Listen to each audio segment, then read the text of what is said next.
Breaking news, guys. Another Minnesota Timberwolves superstar also got injured last night, and that was Donte DiVincenzo. Hopefully I pronounced his last name right. And we're going to break down his Achilles injury in this video. My name is Dr. Marco Lopez, Doctor of Physical Therapy and Certified Strength and Conditioning Specialist, and co-founder of the Basketball Doctors. So Donte tore his Achilles, and it happened on this play. And that's the classic DiVincenzo. And they'll let it go out of bounds. The Nuggets during the regular season, they were one of the best road teams in the NBA. As DiVincenzo calling for someone to come out, he's not getting up. They don't see it, and now they do. The Nuggets can inbound. They're going to blow the whistle now. Grabbed his Achilles. When he first went down, he reached down and grabbed that area right where his Achilles tendon is. So they rush now to try and help DiVincenzo. We'll give you an update as soon as we come back. Achilles tear, especially with that mechanism of injury. And I think they officially announced it was an Achilles tendon tear. And we'll break down what are some of the tests and everything. But let's break down why is Achilles tendon important and overall structure. So the Achilles tendon is the tendon that connects your heel to your calf muscle. And there's two big calf muscles, the gastroc and the soleus. There's also the popliteus muscle, but main ones are the calf and the soleus, and they're responsible for activating and pulling on the Achilles tendon to lift your heel off the ground. And this is huge when it comes to basketball because you need to be able to be on your heel or push off your heel to run, jump, cut, pretty much do any basketball movement on the court. You need your Achilles tendon. The big thing with the Achilles tendon is that when you tear this Achilles tendon, there's two treatment options. There's one, the surgical one, where you're going to have surgery right away. You want to repair the tendon as soon as possible. You'll probably see Donte having surgery within the next 2 days because the longer you go without having surgery, the tendon itself gets stretched out even more. The other option is the non-surgical route, which is getting very popular now with not as athletic individuals, where they've shown studies that people get back to normal functional activities. And what they do is they'll put someone in a cast or a boot for a couple weeks for that tendon to stiffen up, scar up, and that's going to allow the tendon to be back to its original position and then slowly get the strength and slowly bump it up from there. But most athletes are going to have the Achilles tendon repair. So when it comes to the Achilles tendon repair, like I mentioned, you want to have that surgery as soon as possible. So it's a little different than the ACL. The ACL, you want to take your time, make sure you get your range of motion, get your quads stronger, and then go into surgery. Because the stronger you're going into surgery, the better the outcomes. As opposed to the Achilles tendon, because the ACL is a ligament, you actually have to grab something else from your body to replace that ligament. An Achilles tendon is a tendon itself, so it's not a ligament. So you can't replace the tendon. What you're going to do is you're going to suture up the tendon. So you're repairing the tendon. As opposed to the ACL, you're reconstructing the ligament.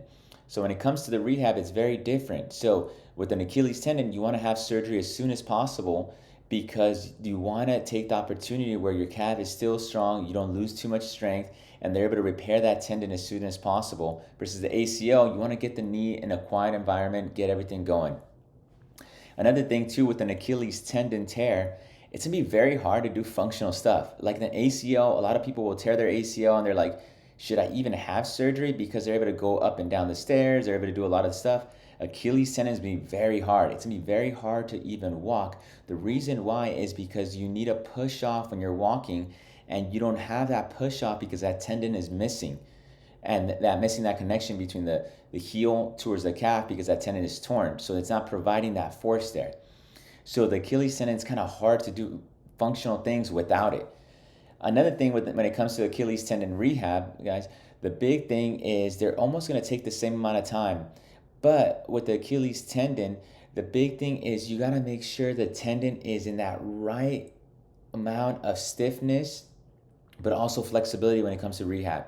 A lot of times people will try to stretch out their Achilles tendon during rehab, and that's going to make your recovery even worse because then you overstretch the tendon and you don't have that recoil or that force to be able to push off.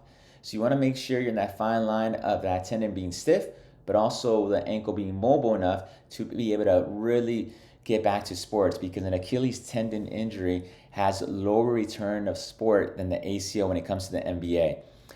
There's notable players that have gone back from an Achilles tendon. When you think about Kobe, you also Klay Thompson, DeMarcus Cousins. There's several athletes that have had it, but not as common. We also just had Jason Tatum come back. The big thing with with an Achilles tendon, a lot of people say like, hey, how do we avoid that negative step? A lot of people will do the negative step. However, most of the time we've seen is there is already some ongoing Achilles issues before the Achilles tendon tear. So for Tyrese Halliburton last year, he had some calf strain already. That puts that Achilles tendon vulnerable. A lot of people will talk about their ankle being stiff or their calf being tight or their tendon already hurting, some tendinopathy. So there's always a little precursor thing for that Achilles tendon tear. It's not going to tear randomly like that. There's little things that lead up to it normally. And when it comes to its prognosis, like I said, Donte is going to be out obviously for the playoffs, and I think most of next year and completely next year, to be honest, because it takes anywhere between 9 to 10 months. The good thing is, like I mentioned, the Achilles tendon, you have surgery right away and you start rehab right away. Big thing we've seen with these athletes is that Achilles tendon is a little bit harder to get back, but they're able to get back. You just got to make sure that calf is really strong, really also have enough tension in the Achilles tendon to be able to withstand different positions and have the proper ankle mobility as well. But having all those, right foot steps to be able to strengthen those muscles and get you in better positions will get them in a good position to get back into the NBA and everything. And also Donte is not too old, so the tissue quality is pretty good as well. But hopefully you guys learned a little bit about Achilles tendon injuries with Donte's injury. If you guys have any questions regarding Achilles tendon injuries, let us know in the comments below. Share this with any Timberwolves fans or any friends and family that are interested in Achilles tendon or NBA players itself. Hopefully you guys learned a lot about it. Subscribe to our channel. We are the Basketball Doctors. Let's ball for life.